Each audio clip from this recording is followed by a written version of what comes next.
내일부터 깜깜이 기간입니다. 오늘까지 실시된 여론조사는 남은 선거 기간 동안 알릴 수 있지만 내일 이후 이뤄진 조사는 선거날 저녁 6시 투표가 끝날 때까지 공표할 수 없는데요. 이제 공개할 수 있는 여론조사가 몇 개 남지 않은 가운데 오늘 또 매우 놀라운 여론조사 결과가 나타났습니다. 해당 내용 알아보기 전 구독과 좋아요 부탁드립니다. 2022년 대선 여론조사에서 높은 정확도를 자랑했던 조사기관 KSOI 이강윤 KSOI 소장은 이번 선거를 두고 강남을, 동작을, 동구 및 추월을, 부산갑 이내 곳 중 한 곳만 국힘이 놓치더라도 이번 총선에서 기록적 참패는 불가피하다고 언급했습니다. 특히 윤상현은 동구 및 추월구에서 4번이나 당선될 정도로 지역구 기반이 탄탄한 편입니다.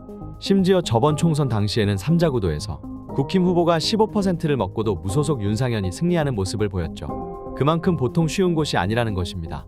그런데 오늘 여론조사 꽃이 공개한 결과를 보면 남영희와 윤상현이 접전인 모습을 확인할 수 있었습니다. 여기서 더욱 긍정적으로 볼 수 있는 내용은 적극 투표층에서 민주당이 더욱 우세한 모습이라는 겁니다.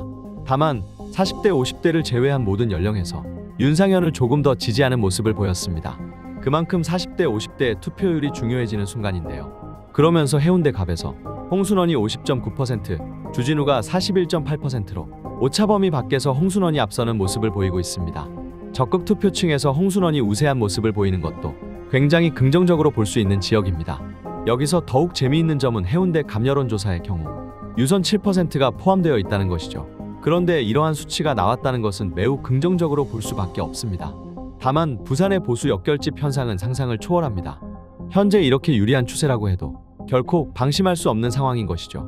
부산에 거주하시는 민주당 지지자분들은 내가 투표장에 나가면 부산에서도 윤석열을 심판할 수 있다라는 마음 가지고 꼭 투표에 참여해 주시길 바랍니다. 이어서 이전에 공개한 여론조사 결과이지만 동작을에서도 류사명 후보가 앞서는 모습을 보였고 강남을에서도 오차범위 내에서 접전인 모습을 보였죠. 이강윤 소장이 말했던 지역 4곳에서 오차범위 내 접전이거나 오차범위 밖에서 유리하다는 것을 알 수 있었습니다. 이 결과에 대해서 국민의힘은 경악을 감추지 못할 것 같은데요. 또 투표율이 높을수록 민주당에게 유리하다는 것이 정론인데 제외 투표율이 62.8%로 역대 최고치를 기록하며 이번 총선 투표율도 상당히 기대가 되는 상황입니다. 또 이번 총선에 대한 감정 1위가 분노로 나타나며 윤석열 심판을 향한 민심이 어떤지 알 수 있었죠. 모든 내용을 종합해보면 상당히 고무적인데 이 모든 것은 여론조사일 뿐 투표 결과가 아닙니다. 여러분이 투표에 나서지 않으면 의미가 없다는 것이죠. 윤석열 심판을 위해 여러분의 소중한 한 표 꼭 행사하시길 바라며 오늘 영상 마치도록 하겠습니다. 감사합니다.